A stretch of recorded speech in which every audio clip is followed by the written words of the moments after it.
Dear Journal, I've always wondered why we collect watches. Some blokes will tell you that it's because they respect the horology behind it, the craftsmanship. Some would say that it because it looks nice on the wrist.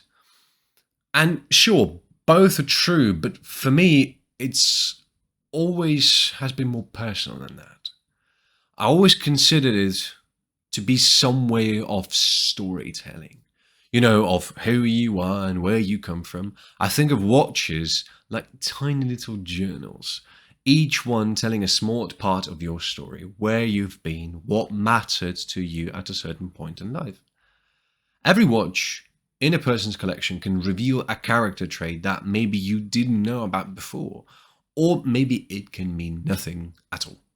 Like a small mystery crack. What fascinates me the most is how that story keeps evolving. Ask me a few years ago, and I would have rattled off a whole list of dream watches: Norqain, Wild One, Bucheros, Monero, Cartier Tank, Roadster, Omega Railmaster. Truth be told, I still very much admire them, but that all changes over time. I don't have that need for them anymore. I don't have that same pull towards them.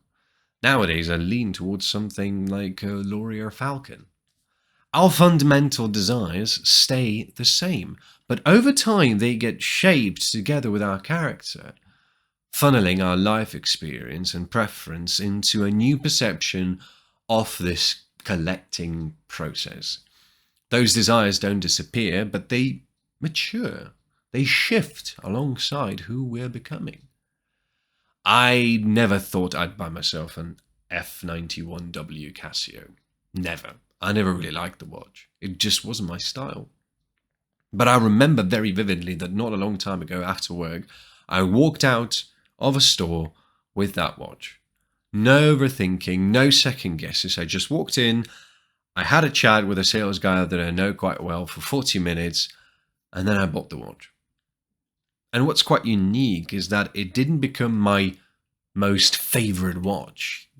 This feeling when you buy a watch and you can't exactly get it off your wrist for the next a week, maybe two or so. Yeah, well, I wore it for a day or two and then switched to other watches in my collection, then another, and then another.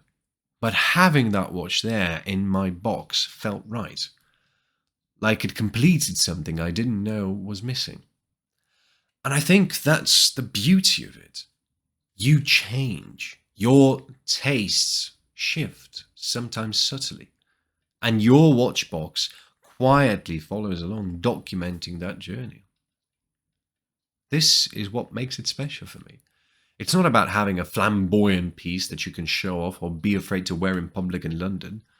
It's about this quiet evolution of who you are, a small documentation of your life and your legacy. The legacy that you then pass along.